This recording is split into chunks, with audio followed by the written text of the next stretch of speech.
When I was a child, my father used to drag me into his plumbing store, and I would clean toilets and sweep floors, and worked in the warehouse and unloaded trucks. And I was only 10 years old at this time. And then all of a sudden, I was like, this is great. I love work. I enjoy it. But then Dad died, and it changed my life. You said something earlier in this podcast. People don't like talking about how the tough stuff, where they came from. And frankly, I have friends for 30 years that never knew my story. They just knew my dad wasn't around. They didn't know that he died a week before my bar mitzvah in my arms at the foot of my bed. And let me tell you something. I went totally off the rails, and I did things that I'm not particularly proud of right now, but I think it's part of living. How much do you think that those decisions, those bad decisions impact your life starting getting older? Think about this. I came from an average middle-class family to way down here, and I hung out with some bad people.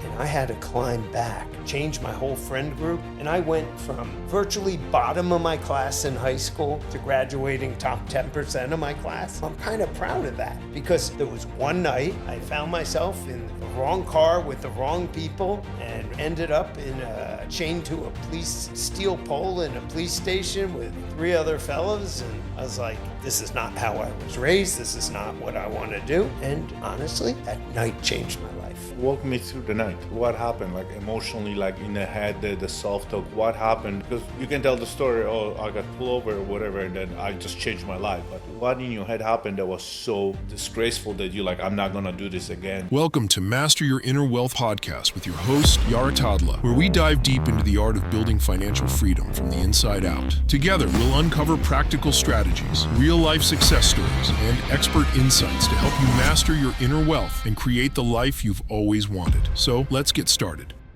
And we're just gonna talk about the battles that Right. we deal with, the successes, and how we get there. But Right. because we got there, it doesn't mean that it's over. It's because it's. Well, it's funny because once you get there, you think, things are going to be great. No. It's so hard to keep what you've earned. Exactly. And it's a whole nother life almost. Yeah. Because then you get almost, you get this Midas touch complex where you think everything you touch turns to gold, and it doesn't. It tarnishes very quickly. Yeah. You got to be very, very careful. It's funny. We understand that like the biggest investment is not to lose money. You know what I mean? We still want to make money, but we want to lose money. But a lot of guys, we get there too quickly, and they completely go down the hole. Right. And just the everyday struggle that, Howard, I was on the top of the mountains. I have everything that you can imagine. I'm healthy. I'm super fit. How old are you? I'm 52. I'm super fit. My business is thriving. I made more money in 2008. 2020 than 2008 because COVID I just purchased more real estate. And I was still sitting in the back. How long have you been in the States? Since 93. But I retired first time when I was 28 years old. Okay. You know what I mean? But then I was That's too early. Yeah. And let me tell you, It was like my book. idle time. My book. It's a gift and a curse. Idle I wasn't time ready. is the devil's playground, my friend. I have a friend right down the street Yeah. who's building, and I go, when are you moving in? He goes, I'm not. He retired. He sold his business for a ton of money. He's 50 years old, and he's like, as soon as I retired, I started drinking. I started going to girl clubs. I picked up a girlfriend. My wife divorced me, and I'm never moving in. I'm going to build the house and flip it and give half of it to my ex-wife. So imagine I got divorced at the age of 48, and now suddenly I'm wealthy and I got everything. And, I always sedated, but I always sedated with work. Right. Because it's a sedation. When you're running from escape from reality, that's a sedation. Workaholism, but you're doing good, so society doesn't judge you for it. Right. Workaholism, it's a reason. But then I went to workouts. Then I started doing Ironmans, running Ironmans. Again, workoutaholic. And until you start So drinking. you have an addictive personality. I'm sure you've done some Come on, other all the stuff. successful people got addictive personality. You know what? Yeah. Truthfully, I am a workaholic. I don't mind working. I like working. I need the mental challenge. Mm-hmm. But frankly, thank God I don't have other things that I've been addicted to. But, listen, if that's your drug, Yes. that's not a bad drug. And, it's funny. As you know, you've met my wife over the years, and I say, she's like, you work so hard. Stop working. I can't keep up with you. Honey, I don't cheat on you. I don't drink. I don't do drugs. If this is your only complaint, That's consider a good yourself complaint to lucky. have. Yeah. Consider yourself lucky. So what is your formula for success? My Formula for success. hard work, Okay. and don't worry about getting knocked down. The one thing you have to do is when you get knocked down, you got to keep swinging on the way down and swing on the way back up to your feet and keep swinging and don't quit. That's it. I'm not the smartest guy in the world, but I probably work harder. I often tell my kids that no matter what, you walk into a room, there's always going to be somebody in that room that's smarter than you. So the real only differentiation is you have to work harder than them.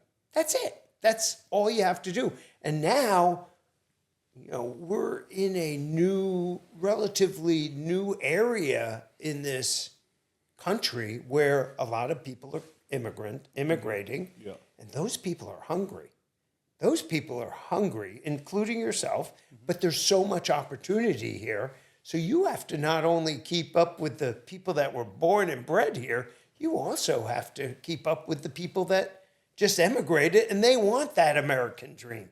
And by the way, the American dream is alive and well if you want to grab that. We talked about horses. The guy that runs our barn came here. We were his last ticket. He had to work for us. We paid him $500 a week. Mm-hmm. And if it didn't work out, he was going back to Ireland. He's a multimillionaire now. He's a multimillionaire in 10 years. I mean, he was sleeping on couches. He didn't even have a car when we hired him. So the opportunity in this country is amazing for people that want to take advantage of it. Some people aren't going to take advantage of it. And there are always challenges, frankly. No matter who you are and what you are. You work hard. Great, you get to this level. Okay, what's next? And then you do stupid stuff, whether it's investing in everything because you have the Midas touch, which I've done, and lose your money. No, because what happens is then you get cocky and you want somebody else to do the work for Oh, you. yeah. And it's like, I have here $100,000 extra, here's $1 million extra, here. And suddenly you're like, wait a minute, I'm losing money everywhere. Let's go back, let's reset, let's go back what we're good at. Exactly. And just but we have to go through the lessons. And it's funny, We have to learn. And sometimes we have to learn again and again. And again, yes. Yeah. And then why I'm doing the same mistakes over and over and over again. And it's it's funny, when you get a boat, hey, don't do this. Okay, that. But then suddenly, you go on shallow water, here's a $27,000, you rip the engine. This is oh, that's what they mean. So sometimes the same thing in business. Hey, listen, you got to do this, and this, and this. And they're like, yeah. And they're like, oh, and then a year later, it's oh, that's what it meant. Sometimes we are not ready to hear the message, and we're not ready to accept it. And then when it happens to us, we can take it. And it's oh, now I got it. We got it. Well, we know everything because we were successful at this business, but we're going to apply those same principles to this totally different business and expect it to work out the same. It's a new doesn't work out that way. I mean, I've been lucky. I've bought and sold probably 60 businesses over the course of a 32 year career. Mm-hmm. And I've been lucky, but those businesses, some of them I'm just Get rid of it. And when I'm the worst seller when it comes to selling a business, once I decide to sell, it's like, just get it out of my sight. But others I hold on to and I'm stubborn. I'm very stubborn. So I don't give up too easily. Okay. And rarely do I give up until I get it right. But sometimes that stubbornness costs a whole lot of loot. It sometimes costs a whole lot of loot. But I mean, there are challenges, that I've seen. And at least at this level. You don't think challenges is the best gift? Challenges are fine. Because we're learning. When we will be successful all the time, we would not learn. And that's exactly Oh, it's like you have to be a life learner. Exactly. You have to understand, if you close your mind, you'll never get anywhere. Because you have to go through. And I'm a CPA, I've got all these crazy degrees. Doesn't matter. I still read like a fiend. This book right here. Listen, guys. This is a great book. Not as good as yours. Not as good as yours. But this book is a fabulous, fabulous book. It is. But I will tell you, it's been a hell of a ride. I mean, I started when I was a child. My father used to drag me into his plumbing store, and I would clean toilets and sweep floors, and then worked in the warehouse and unloaded trucks and drove, and I was only 10 years old at this time. And then all of a sudden, I was like, oh, this is great. I love work. I enjoy it. My father was also a pretty workaholic, and he worked his tail off. But he made time for the family as much as he could. But then Dad died, and it changed my life. And you said something earlier in this podcast that you said people don't like talking about how the tough stuff, where they came from. And frankly, I have friends for 30 years that never knew my story. I have friends that I went to high school with. They just knew my dad wasn't around. They didn't know that he died a week before my bar mitzvah in my arms at the foot of my bed. And let me tell you something. I went off the rails. I went totally off the rails. And I did things that that I'm not particularly proud of right now. Mm-hmm. But I think it's part of living. And it's part of the journey. It is. And it was a journey. I don't recommend this journey for most, because you dealt with very mean people and very nasty people. And frankly, the people that I hung out between the time I was 13 years old and 16 years old, some of them are dead. And it was on the streets of New Jersey, and I had very little supervision. And you know what? I made tremendous mistakes and did some horrendous things. Nothing so terrible, but to me it was something not great. Did whatever, How much do you think that those bad decisions impact your life starting on getting older? Oh, I think absolutely, because I know, think about this. I came from an average middle-class family, maybe even upper middle-class family, to way down here. And I hung out with some bad people, terrible people. And I had to climb back, change my whole friend group. And I went from virtually bottom of my class in high school to graduating top 10% of my class. And I'm kind of proud of that, because there was one night that I ended up, and I'm not ashamed to say this. That's what my podcast is about. The inner battle, so you know. When you cry, it's normal on my podcast. The people I'm not cry. crying. Kevin, it's like, I'm not crying. It's like I'm not a crier. I'm not supposed to cry. No, I'm not a crier. Criers are for sissies. Are you a sissy? No, but it's honestly, what changed my life? There was one night. I found myself in the wrong car with the wrong people, and ended up chained to a steel pole in a police station with 3 other fellas. And I was like, this is not how I was raised. This is not what I want to do. And honestly, that night changed my life. And I turned around and got a new friend group, and people said, walk me through the night. What happened? Like emotionally, like in the head, the self-talk, what happened? And I mean, it's because you can tell the story, oh, I got pulled over or whatever, and then I just changed my life. But what happened? What in your head happened that was so disgraceful that you're like, I'm not gonna do this again? listen, I was raised in a very religious household. We went to synagogue. We were kosher, we were well educated. My parents were good people. My father ran a nice business, and my mother was a great homemaker and brilliant. And all of a sudden, I'm sitting here chained to a pole in a police station. It was the shame, the guilt. And I don't know if it was a shame or saying, this isn't working out too well. And look at these people I'm hanging with at this time. And these people are definitely going nowhere. And I may end up following them because they were the cool kids.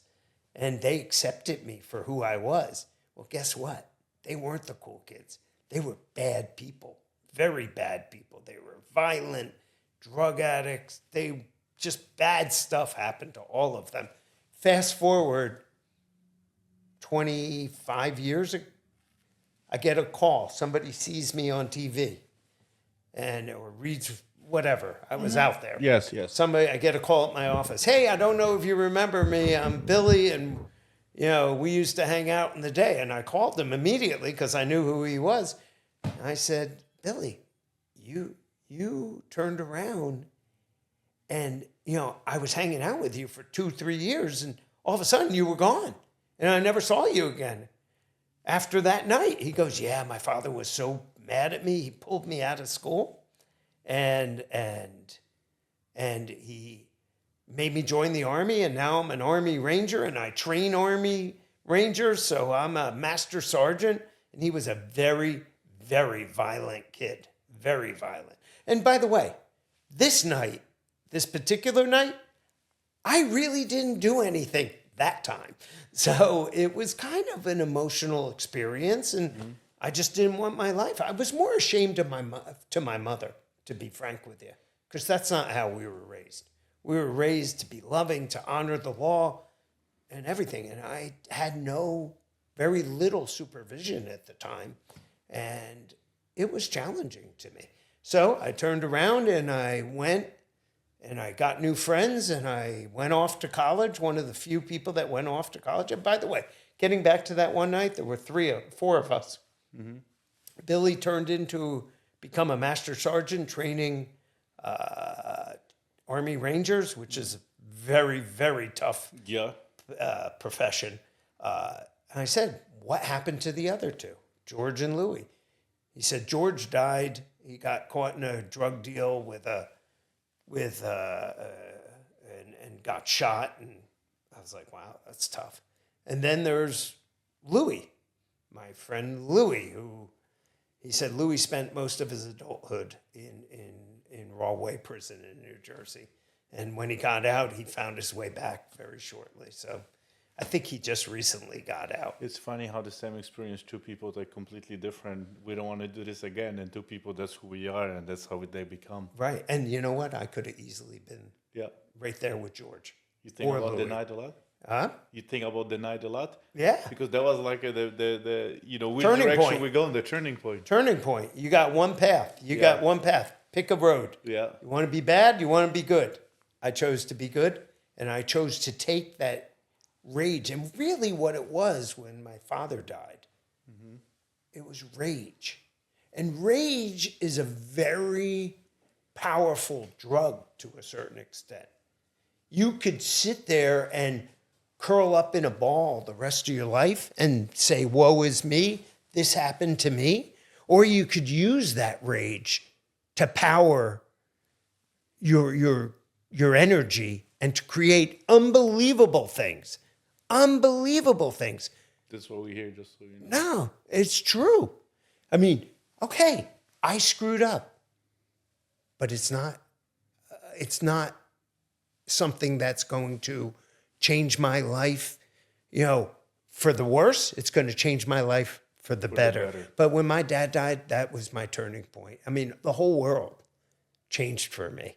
I mean, there's a lot of stories my father was in partnership with his brother. When my dad died, the brother tried to did take the company over and kind of tossed my mother and myself out. I was working for the company, and I was told a couple weeks later, don't show up for work anymore. And I was like, what? Because that's all I knew for, That's the only thing, for 3 years. When my friends were going to baseball practice on Saturdays, I was working. When my friends were going, on vacation during school breaks, I was working, and I continued to work the entire time. And frankly, that's all I knew. And I often tell my kids, I didn't grow up in a traditional home. I was somewhat bred to run businesses. Mm-hmm. Some parents choose their kids to be great athletes. Well, look at me. I'm not a great athlete. I was okay. But I used that rage, and that's a whole nother story on the football field. But some kids, turn out and they're bred to do certain things. I truthfully believe that I was bred to run businesses and, frankly, to run my family's business. But then I didn't have that opportunity. But when you believe it, I think when we believe, then it's like that everything happened because we manifest it, we visualize it, and that's what happened is we find a way, we figure it out. And when we have a drive and we have the range that, the hardship that something happened, we just take it. And it's like we are being like push, and then we kind of and then it's up to us to figure it out or just, take it for granted. Well, so many people don't take advantage of opportunities, and they curl up in a ball and say, woe is me. I have this disability. And granted, some of them you're not going to get past. Mm-hmm. But how many amazing stories have you seen from amazing people that have taken those disabilities and used them to power forward? I went to a bar mitzvah a couple of years ago, and it was my friend's kid, and he adopted this child, and the child had cerebral palsy. Or MS, I forget, but he couldn't walk. He was crippled, and the reason why, his mother was a drug addict. So he came out, and he could barely. He was on crutches, but he walked to the bima, the podium, and gave this speech. And he's like, look at me. You think that I have, I don't have use of my limbs. I don't have use of my legs. And you think that I would be, this is a 13-year-old kid talking. And you think that I would be upset and cry about it. But look, I have all of you, and I have loving parents. And, that's all we need. The gratitude. But you know what happened? This kid graduated high school at 15, was enrolled in college at 16, turned around, got a full ride. He's getting his PhD, his doctorate in God knows what. But I was like, by the time he was done with his little speech, tears were coming down my eyes. And I'm not an emotional person. Because I think when something happened, the emotional intelligence is a lot higher. Because the tolerance to pain is a lot bigger. So they have a lot higher awareness, and the conscious level is a lot bigger. Well, you also grow up real fast. That's exactly what Absolutely. That's exactly. You grow up forced to be. You have no choice. Yeah. You have no choice. That's why I'm an immigrant. So I'm 21 when I moved to the United States. I have no choice. I didn't speak any English. It's like I was throwing this. It's like you figure this shit out. You know what I mean? There's no help, and then you have the drive to do it. Like here, we live in South Florida. The more skier per capita lives in Florida because there don't snow, and the more scuba divers are in Colorado. Right. Because we have it. Like remember when they during COVID, when By they the way, closed I'm one of those skiers. Well, you want those skiers? Good. Wow, me too. You know, when they when the COVID happened, remember like they closed all the beaches, and it's like everybody like, oh my god, they closed the beach. Because when was the last time I went to the beach? I don't know, 3 years. So what are you complaining about? You know what I mean? Suddenly something is taken away, you know, and then you just like, wow, now you realize it. Right. But we take the stuff for granted. Right. You know what I mean? Do you have a morning prayer or morning ritual that you do like every morning? It's not a get prayer. ready? I'm not a religious person, so to speak. I believe that, you know, to go to temple once in a while, usually twice a year. But my ritual, I try to work out a lot because just simply my family history frightens the hell out of me. So I try to work out every morning, except this week because I'm book solid. So, however, I do read a lot. So at 5 a.m, you'll find me reading books, and it's my only quiet time. I probably read 2 newspapers and bang through. Can I go back? Why to tell the audience why you read? Excuse me? Why you read? Why do I read? Yeah. Because I'm a life learner. And there's a lot of smart people, smarter than me, and you have to be a life learner. And you never can ever think that because you went to college, and I have a lot of degrees, you can never ever think that you know everything, because you don't. And you know what? You can learn. If you could pick up one thing new, then it's worth your time. Oh my God, it's worth everything. You know what, though? It's funny because you're going to laugh at me. I'm a CPA by training. I turn around and I go to class. I go to accounting class, tax class. I haven't done a tax return in 30 years. But I still do the requirement to keep my CPA license is 40 hours a year. I try to do 80 hours of tax or audit or something that teaches me something.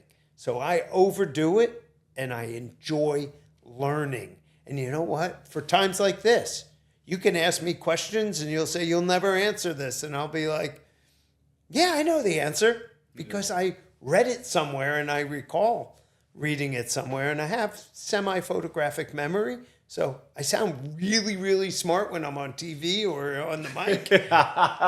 Don't be fooled, people. No, But I think like reading for me is everything. Like Yeah. I'm telling you, it's sometimes like. Are you educated? Did you go to college? I did go to college, but Howard, I always knew I'm never gonna work for anybody, and I knew I'm not gonna be a doctor or attorney. Right. So the only reason I went to college because I knew I'm gonna have kids. So the only reason for me, number one, learn English. Mm-hmm. Okay, and I got a degree in business degree with in a finance and economics minor. But the only reason I went because it's like if my kids ever tell me, "Well, did you ever go to college?"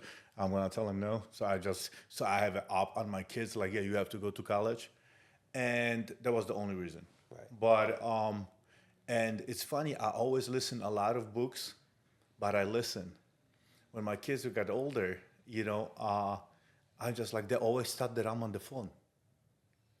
Right. So because I was using the audiobooks. Right. When I pick up the books, it completely changed my life because I visualize things. So like all the seminars, all the connections, all the networking, everything is like, you know, I'm reading this book, I'm reading this book, I'm reading this book. Right. It's like, I can't believe it. You know, now instead of going to the seminar or hook up with somebody, it's like, you know, you have to go buy a ticket, you know, fly, get a hotel, spend money on seminar, and you can pick up the book in a comfort of your home with your coffee and you reading, and it's like, that shit is worth millions of dollars. That's like, you know what I mean? And it just, we can relate a lot. Well, it's funny because the more we read, the more we relate. And Absolutely. the more we learn, and we never stop. Right. You know? No, you have to be a life learner. It doesn't matter how successful you are. I've had some great years. I've had great decades, truthfully. Mm-hmm. And it doesn't matter how successful you are. You have to open up your mind and learn.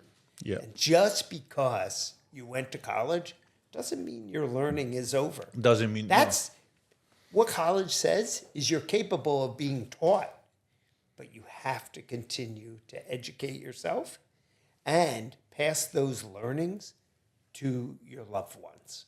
Yep.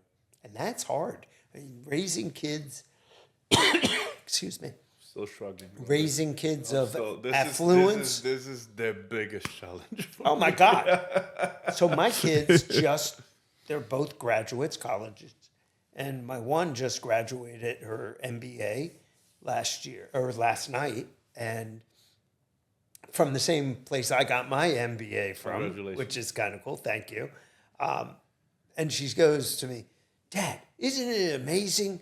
I'm 23 years old and I have my MBA. I go, what's so amazing? I did it too.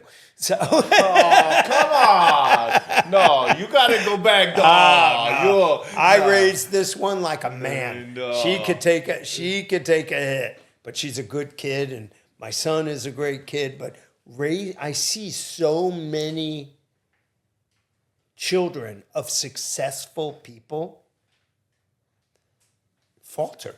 They didn't, as smart as they are and as great parents as they are, they never instilled discipline and understood that you have to teach hunger to your kids. How do you teach a hunger? It was my question. You stole my question. Like literally, I love it. Okay, I'm How going do to tell you, and you're going to...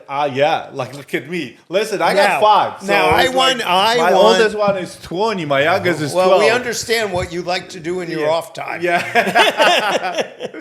But frankly, you're going to laugh because we know each other from the equestrian world. Although we didn't connect it until I saw you. I'm like, wait a minute, I know you. So both my kids worked at the barn. My wife had a barn for 20 years. And so my one son, he shoveled manure all the time all through high school. And at the end of his senior year, he graduated high school. He goes, Dad, I really don't want to work at the barn anymore. I want to learn something. He goes, I don't want to shovel manure anymore. I go, no problem. I go, show up at my office Monday. He goes, okay. What time? I go, 6 a.m. I go, what do you mean 6 a.m? He goes, I go, I'll have a job waiting for you. He had to paint the entire office complex that we're in. Started at 6 a.m. So fast forward, graduated with an accounting degree, and this is a great story, and I love this story. Graduated with an accounting degree, was working for an accounting firm. Said, Dad, I don't want to I want to work in the family business. I'm like, okay, but you're starting at the bottom. He goes, I've already done that. I've cleaned toilets. I've dumped trash. I painted your building. I go, okay.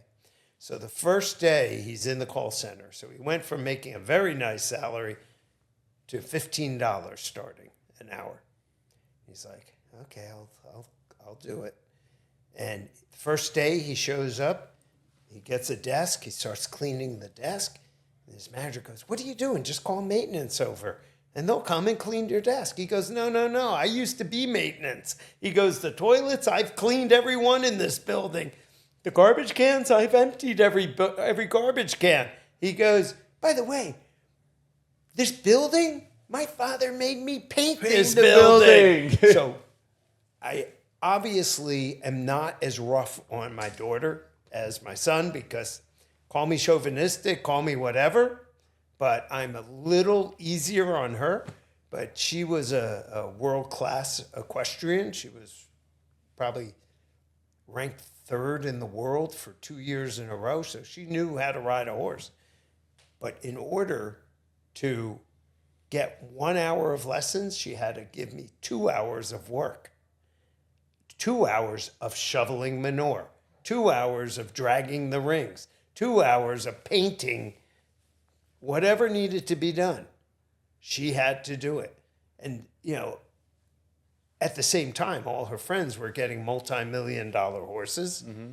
And I'm like, you're never getting a multi-million-dollar horse. You're going to get the cheapest horse I can find, and you're going to turn that horse into a multi-million-dollar horse because you're going to ride harder and ride better and be tougher and win on whatever you're on.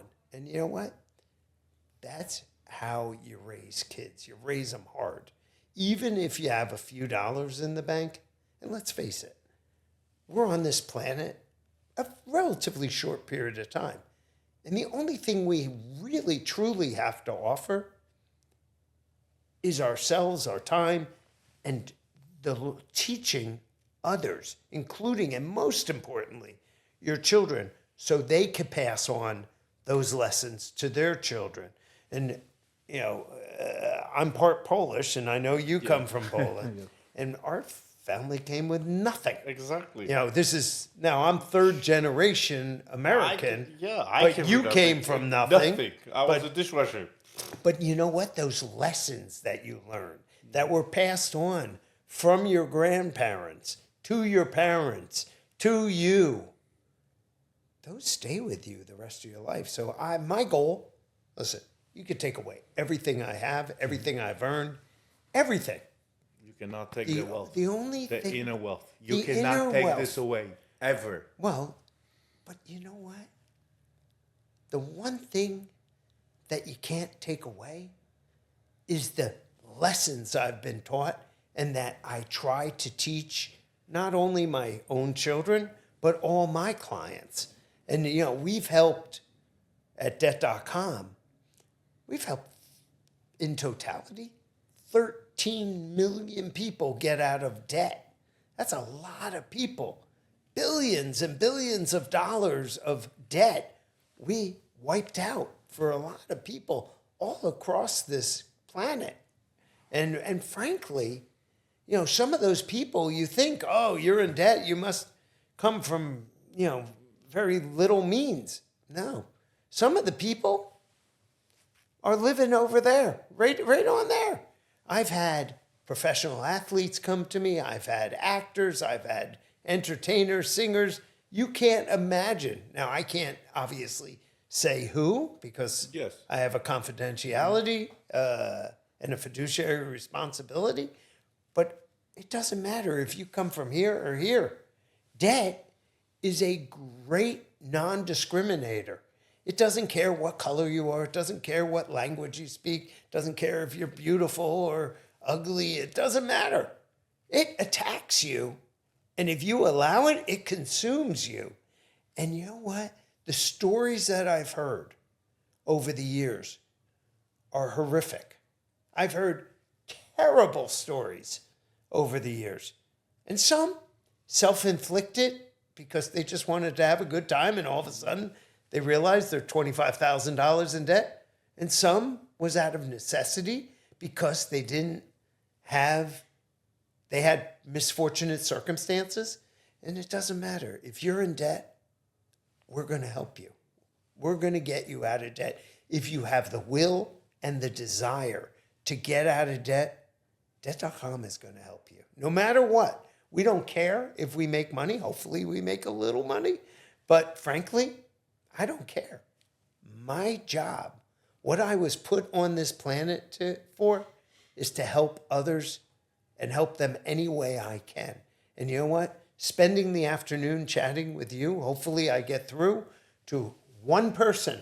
That's it. One person That's to it. say, doesn't matter how much debt you have, it matters that you want to get out of debt.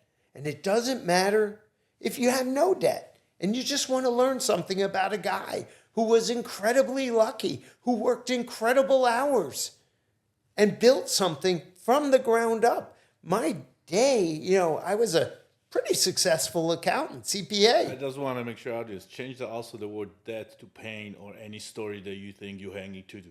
And that's exactly the answers. Yeah. He's giving you like a book, how to get out of it.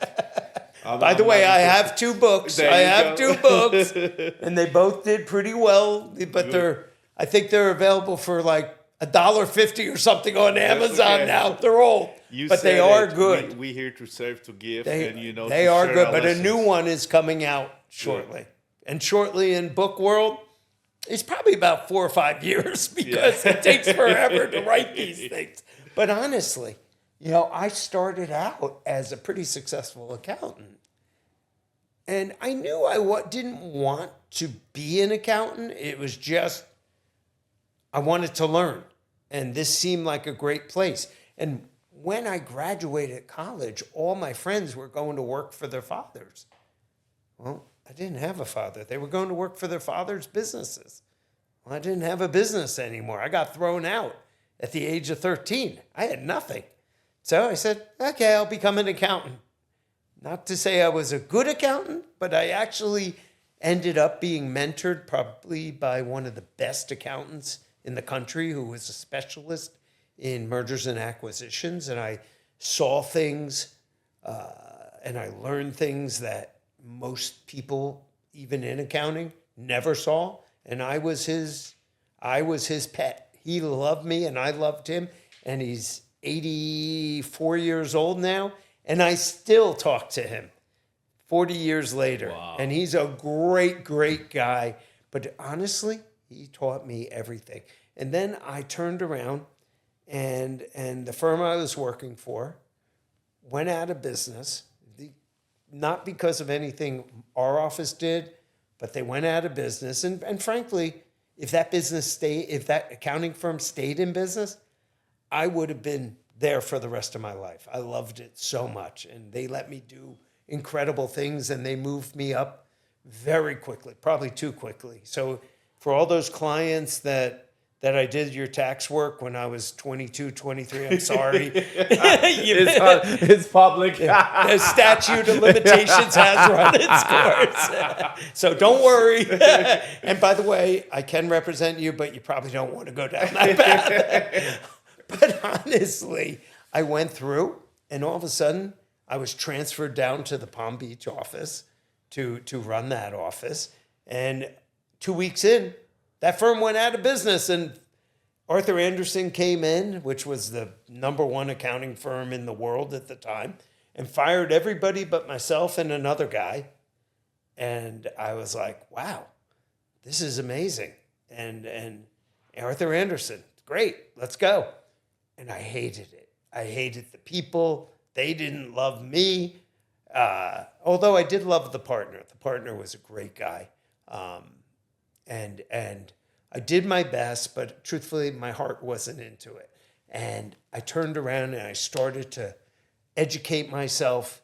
And I read this I was looking for businesses maybe to buy, but I had no money. Mm-hmm. So I was like, okay, I'm going to buy a business, but I have no money. What am I going to do? So I turned around and said, okay, what am I going to do? I'm going to look around, and I saw this little classified ad. And it read, credit business, franchises available, blah, blah, blah, blah, blah. So I called the guy up. He said, come on over. It was in Tampa. I drove over with a friend of mine and my buddy. I go, I got to tell you, I just need one break. And this is a very close friend of mine, my roommate in grad school. And I'm still very close with him. And he said, I need one break. He goes, Howie. I said, I need somebody to give me a break. And he said, nobody's going to give you a break. You make your own break, kid. Yeah. And you know what? I was absolutely right. I figured out, I met with the guy for, I think, 2 hours. And I'm like, this guy, it's like walking into like 1950s. And they had this woman in this dark room writing checks out from hand. And I'm like, this is weird. And I said, this guy's making this much money doing this. I said, I could automate this and make this a real business. So I turned around, and for 6 months, I went to the library at the local college, and I built a business plan. I didn't even know an industry existed, but I started to learn, and I started to talk to people that were in the business, mm-hmm. and I started to talk to the banking people, and I literally pulled out my credit card and called customer service, and I said, hey, can you point me in the right direction? I'm looking at this credit counseling business, but I don't know anything about it. Sure, we'll send you right to the credit counseling department. If you know how to ask questions, and then that's what happens. You And get you the know, answers. And people were so helpful to me. They That's went in this over country, and just above. So this country is like that. That's what You I know, was like, rather than keeping everything Yeah. involved. You know, it's funny you say that because I get calls all the time. And I just got a call probably 2 weeks ago from a young man. He contacted me by email. And he said, I'm thinking about doing this business. Can you give me some advice? And the guy, I said, sure, happy to talk to you. And he called me, and he didn't really have it fully fleshed out, so there wasn't much of a conversation to be had because I think I knew more about what he was getting into than he did. So it was interesting. But I turned around and I started literally at my kitchen table. And I couldn't have asked for a more crazy time. I started my business, and this is 31 years ago. January 4th will be 32 years, but I started it at 12 years old, okay? But now I started, I think I was like late 20s, 27 years old, 28 years old. And I just bought a house, just got married, and quit my job. And I was making real good money. For an accounting, I was being paid extremely well, probably much more than I should have been. But I wasn't happy. And by the way, I virtually got fired from every single job I've ever had because Love it. I'm terrible taking orders because I know everything, right? Yeah. Of course, you know everything too. Now I know how little I know. It's like the more education, the more you learn, the more you realize how little you would know. It's interesting. I'm involved with a group now, and they're very smart people, very smart and very successful. They make you and I look like paupers. Good. I want to be. You know what? You know what? That's what I was like. I love to be the dumbest. But I will tell you, I'm always try to control the conversation. And one of the people said, just take a step back and listen to these people. They're accomplished. Don't try to outdo them. Just listen to what they have to say. And you know what? I did that the other day. To that. I did that the other night. I had dinner with about 6 of them. And man, it was awesome to listen to these people because they're so smart, so successful. And here I am. I'm 60 years old, and I'm still learning. So back to me, because that's my favorite subject. I turned around. I opened the doors January 4th, 1993. And I literally worked in a converted janitor's closet. They cleaned out the closet the week before, and I saw it when it was a janitor's closet.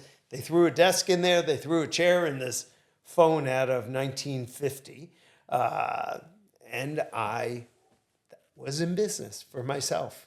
And you know what? Those were the fun days. I had no money, brand new wife, brand new mortgage, and no income. Didn't know what the hell I was doing, but I knew I didn't want to work for anybody. It's funny how when I tell people, it's like, when we start, we don't know what we're doing. And even right now in the business, we still don't know what we're doing because the But business, we fake everything- it. We fake it. Oh my God, Howie. Thank you very much. This was like amazing podcast. Guys, you can find Howie on, where can we find you? Just go to debt.com. Okay. Certainly, you could go there if you're in debt. If not, Howard Dvorkin at howarddvorkin.com, which is my direct email. So please reach out if you have ideas, if you just want some advice. I'm happy to talk to virtually anybody. I don't know how many people this is going out to. A lot. Good. You know what? There's a lot of great people out there, but I mean, listen, for the people that are starting out or in the middle of their entrepreneurial journey, just enjoy yourself and have fun. The one thing I will tell you, don't be so guided. Don't let money and financial rewards be your only guide. Because at the end of the day, if you're really good at what you do, the money will come. But enjoy. Wake up every morning with the energy to conquer something. And enjoy the journey, guys, not the destination. He's saying clearly, not the money. Enjoy the journey. Enjoy the journey. Evolve, study, read. Brother, thank you. I appreciate you. I appreciate you very much. Thank you. Same here. Thank you for listening. Leave your comments and subscribe for more insights and master your inner wealth.